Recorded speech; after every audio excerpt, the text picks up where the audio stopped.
ओम शांति। आज 18 अप्रैल 2023 के साकार मधुर महावाक्य हैं। मीठे बच्चे, आधा कल्प माया ने तुम्हें बहुत हैरान किया है। अब तुम बाप की शरण में आए हो।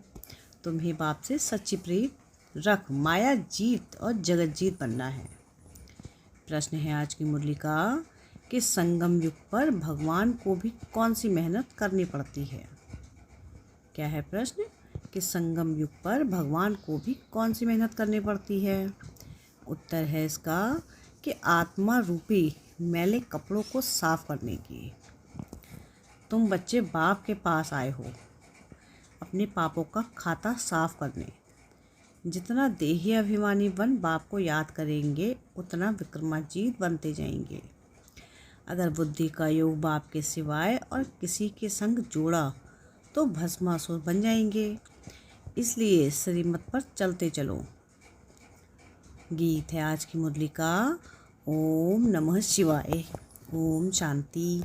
तुम बच्चों ने सहारा लिया है बाप का अथवा बाप की शरण में आए हो। यह कोई लौकिक बाप नहीं, यह है पारलौकिक बाप। तुमको माया ने आधा कल्प तंग किया है। तुम बच्चे ही जानते हो यह है दुखधाम आसुरी दुनिया। कल्प कल्प तुम बच्चे बाप के पास आकर शरण लेते हो। तुम शरणागति हो। माया ने महान दुखी बनाया है। तुम्हारी जो भी इज्जत थी वह माया ने बर्बाद कर दी है। यह तुम बच्चे ही जानते हो। जब मनुष्य दुखी होते हैं तो जाकर दूसरे के पास शरण लेते हैं। यहाँ तुम भी आधा कल्प से माया की शरण में थे। जिसकी शरण में अब तुम आए हो वह बैठ आत्माओं को समझाते हैं। दुनिया वाले नहीं जानते कि हम कब से दुखी बने हैं। हम स्वर्ग के फूल थे, फिर माया कैसे आकर कांटा बनाती है यह अभी तुम बच्चे समझ सकते हो। फिर भी मनुष्य हो, जानवर तो नहीं हो। बच्चे कहते हैं तुम माता पिता हम बालक तेरे। हम आपकी शरण में आए हैं, हमारी रक्षा करो इस माया रावण से। बरोबर अब तुम बच्चों को माया से मुक्त कर स्वर्ग का मालिक बना रहे हैं। माया ने तुमको बहुत तंग किया है। भगवान को भक्ति याद ही तब करते हैं जबकि तंग हैं।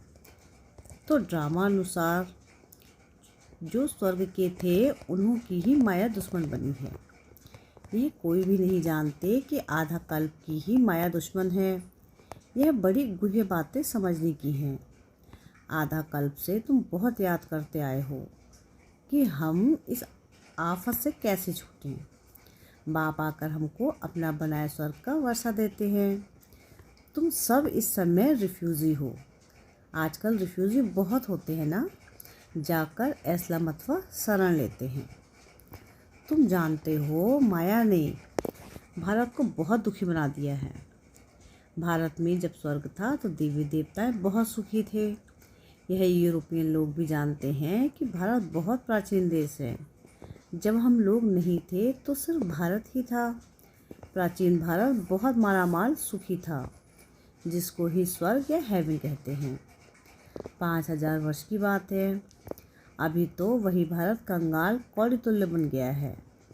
किसने बनाया? माया रावण ने। आधा कल्प से भारत गिरते गिरते अब कौड़ी तुल्य हो गया है। बाप कहते हैं आधा कल्प से तुमको माया ने हैरान किया है। अब तुम प्रभु का एस्लम मांगते हो। भगवान आओ हम आप पर बलिहार जाएं। भारत को फिर से हीरे जैसा परमपिता परमात्मा ही बनाते हैं। इसलिए भक्त भगवान को याद करते हैं कि हे ईश्वर शरण लो। कहते भी हैं कि लाज रखो, आप रहम दिल हो, फिर कह देते हैं सर्वव्यापी। इसको धर्मग्लानि कहा जाता है। तुम जानते हो माया ने आधा कल्प से बिल्कुल ही गिरा दिया है। बाप कहते हैं कल्प कल्प ऐसे जब भारत भ्रष्ट कर्म भ्रष्ट बन जाता है तब मैं आता हूँ। अपने धर्म को भी नहीं जानते, यह है भावी। जब धर्म लोप हो जाए तब तो बाप आकर फिर से स्थापन करे। अब वह धर्म प्राय लोप है। यह ड्रामा अनुसार होता है। तब ही बाप आकर फिर ब्रह्मा द्वारा स्वर्ग की स्थापना, शंकर द्वारा नरक का विनाश कराते हैं। अभी विनाश का समय है ना। विनाश काले विपरीत बुद्धि बन पड़े हैं। तुम्हारी प्रीत बुद्धि है। सर्वशक्तिमान परमपिता परमात्मा के तुमने शरण ली है। माया पर जीत पाने तुमको सहज राजयोग और ज्ञान मिलता है। बाप कहते हैं तुम मुझ बाप को भूल गए हो। माया ने तुमको मुझ बाप से बेमुख कर दिया है। बाप बैठ ब्रह्मा मुख द्वारा शिक्षा देते हैं। माया की प्रवेशता होने के कारण ऐसी ग्लानि की बातें लिखती हैं। तुम जानते हो राजयोग बाप के सिवाय कोई सिखा ना सके। बाप तो है स्वर्ग का रचयिता। यह आत्मा ही बात करती है। तुमको देही अभिमानी बनाते हैं। आत्मा ही संस्कार ले जाती है। आत्मा ही लेप छेप में आती है। वह समझते हैं आत्मा निर्लेप है। बाकी शरीर पर कुछ न कुछ दोष लगता है। उसके लिए गंगा स्नान करते हैं, परंतु गंगा जल से तो पाप कट ना सके। इसलिए बाप कहते हैं देह सहित सबको भूलो। अपने को आत्मा निश्चय कर मुझ परमपिता परमात्मा शिव को याद करो। शिव है निराकार। शिव जयंती मनाते हैं, परंतु कोई भी नहीं जानते कि सोमनाथ का मंदिर इतना बड़ा है, परंतु वह कब आए, कैसे आए, क्या कर किया, कुछ नहीं जानते हैं। जरूर शरीर में आए होंगे। सर्वव्यापी के ज्ञान ने सब बातें भुला दी हैं। अब बाप कहते हैं श्रीमत पर चलो।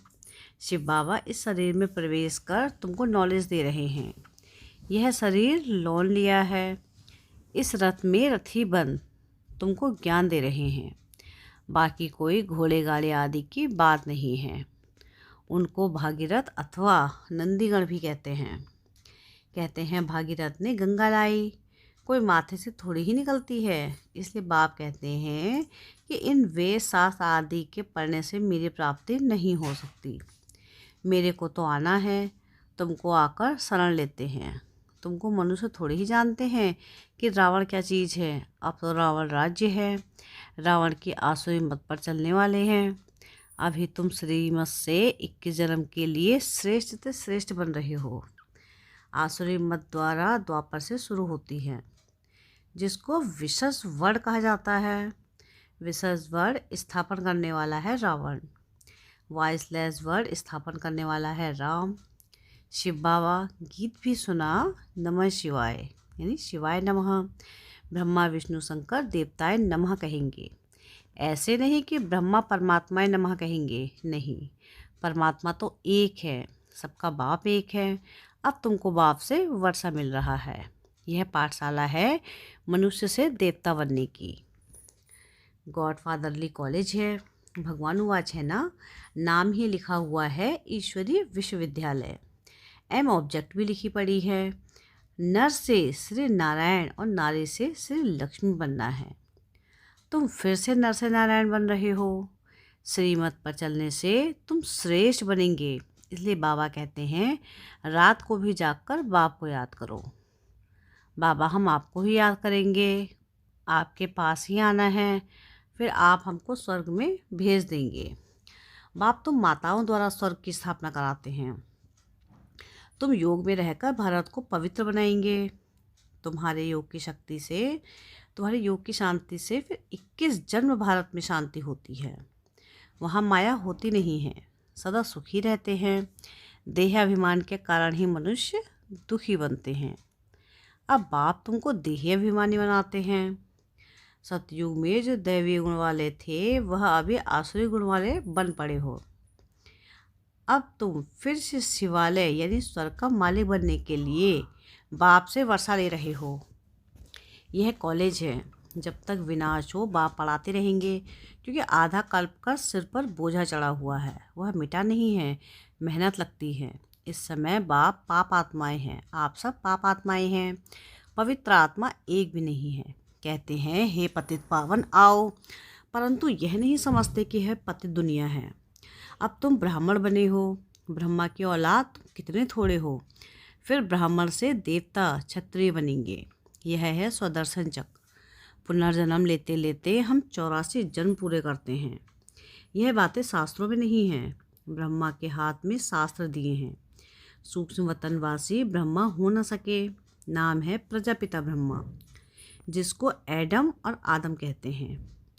वही इस सारे जीनोलॉजिकल ट्री का हेड है। सो तुम जानते हो हम रुद्रमाला के दाने हैं। हम आत्माएं वहाँ से आती हैं, हमारा निवास स्थान वह परम धाम है। हर एक आत्मा को 84 जन्मों का अविनाशी पाठ मिला हुआ है। यह सब बातें तो पतित मनुष्य समझ ना सकें। पतित से पावन तो बाप ही बनाएंगे। वह सर्व पर दया करने वाला है और कोई सारी दुनिया पर दया करने का लीडर बन ना सके। यह तो बाप ही बनते हैं। बाप को तो तरस पड़ता है। जब बहुत दुखी बन पड़ते हैं तब मैं आता हूँ। तुम बच्चे तन मन धन से भारत की सेवा कर भारत को स्वर्ग बनाते हो। जैसे गांधी ने फॉरेनर्स के राज्य हाथ में लिया, परंतु वह तो मृग तृष्णा के समान। अभी माया भी फॉरेनर से आधा कल्प से राज्य किया है। माया आकर इनसे छुड़ाते हैं। माया ने तुमको बहुत दुखी किया है, इसलिए बाप कहते हैं मैं आता हूँ लिबरेट करने। अब श्रीमत पर चलो, नहीं तो माया एकदम कच्चा खा ले जाएगी। श्रीमत पर चल, श्रेष्ठ बनो। तुम हो शिव शक्ति व नरसेना। तुम्हारा यादगार देलवाड़ा मंदिर में खड़ा है। प्रैक्टिकल में देलवाड़ा मंदिर है एक्यूरेट। राजयोग से तो स्वर्ग के मालिक बनते हैं। भारत स्वर्ग था नहीं। अब तुम परमपिता परमात्मा की शरण में आए हो, बाप से बेहद का वर्षा लेने। 21 पीढ़ी देवी देवताओं का राज्य चलता है। तुम आते हो स्वर्ग का मालिक बनने। माया ने भस्मासुर बना दिया है। बाप आकर ज्ञान अमृत की वर्षा करते हैं। बाप की शरण भी लेते हैं, फिर माया ट्रेडर बना देती है। फिर अबलाओं पर कितने अत्याचार होते हैं। अभी कोई सावरंटी तो है नहीं। बाप आकर डीडी सावरंटी स्थापन करते हैं। सतयुग आदि में महाराजा महारानी थे, अभी तो नो सावरंटी। प्रजा का प्रजा पर राज्य है, इसको कहा जाता है अधर्म। माया अधर्म का राज्य स्थापन करती है। बाप फिर आकर धर्म का राज्य स्थापन करते हैं। अभी तो नो रिलीजन कहते हैं, हम धर्म को नहीं मानते हैं, इसलिए माइट भी नहीं है। यह भी आधा कल्प का स्वराज है। आपस में ही लड़ झगड़ खत्म हो जाएंगे। तुमको बाबा आकर अमरपुरी का मालक बनाते हैं। बाप आत्माओं से बात करते हैं कि तुम बच्चे, तुमको देही अभिमानी बनना है। जितना बाप के साथ योग लगाएंगे तो विकर्मों का बोझा उतरेगा और तुम विक्रमाजीत बनेंगे। तो बाप स्वर्ग का मालिक बनाते हैं। उनको फारकती दी बुद्धि का योग और कोई संग जोड़ा तो भस्मासुर बन पड़ेंगे। अब तुम बैठे हो अपने कर्मों का खाता साफ करने। पापों का बोझा बहुत है। बाप कहते हैं कि मैं आकर अजामिल जैसे पापियों का उद्धार करता हूँ। बाप ज्ञान अमृत से कितना शुद्ध बनाते हैं, फिर भी श्रीमत पर चलते चलते आश्चर्यवंत भागंती हो जाते हैं। भगवान आकर मेहनत करते हैं तो जो मैला कपड़ा है वो फट जाता है, इसलिए अजामिल नाम रखा है। बाप का बनकर फिर फारकती दे तो वह हुए नंबर 1 अजामिल। उन सब पाप आत्माओं का कोई होता नहीं है, इसलिए तुम बच्चों को बहुत अच्छी रीति श्रीमत पर चलना है। अगर श्रीमत को छोड़ा तो माया खा जाएगी, फिर कल्पांतर के लिए वर्षा गवा देंगे। अच्छा, मीठे मीठे सिकलते बच्चों प्रति माता पिता बाप दादा का याद प्यार और गुड मॉर्निंग। रूहानी बाप की रूहानी बच्चों को नमस्ते। हम रूहानी बच्चों की रूहानी बाप दादा को याद प्यार गुड मॉर्निंग और नमस्ते। शुक्रिया प्यारे बाबा, शुक्रिया। धारणा के लिए मुख्य सार है। पहली पॉइंट है कि तन मन धन से भारत की सेवा कर इसे स्वर्ग बनाना है। माया दुश्मन से लिबरेट करना है। सेकंड पॉइंट है कि देहाभिमानी बनने के लिए देह सहित सब कुछ भूलना है। जो भी पुराने कर्मों का खाता है उसे योग बल से साफ करना है। विक्रमाजीत बनना है। वरदान है आज की मुरली का कि एक बाबा शब्द की स्मृति द्वारा कमजोरी शब्द को समाप्त करने वाले सदा समर्थ भव, सदा समर्थ आत्मा भव। जिस समय कोई कमजोरी वर्णन करते हो, चाहे संकल्प की, बोल की, चाहे स्वभाव संस्कार की, तो यही कहते हैं कि मेरा विचार ऐसा कहता है, मेरा संस्कार ही ऐसा है। लेकिन जो बाप का संस्कार संकल्प सो मेरा समर्थ की निशानी ही है बाप समान। तो संकल्प बोल हर बात में बाबा शब्द से नेचुरल हो और कर्म करते करावनहार की स्मृति हो तो बाप के आगे माया अर्थात कमजोरी आ नहीं सकती। स्लोगन है आज का कि जिसके पास गंभीरता की विशेषता है उन्हें हर कार्य में स्वतः सिद्धि प्राप्त होती है। क्या है स्लोगन आज का कि जिसके पास गंभीरता की विशेषता है उन्हें हर कार्य में स्वतः सिद्धि प्राप्त होती है। अच्छा, ओम शांति।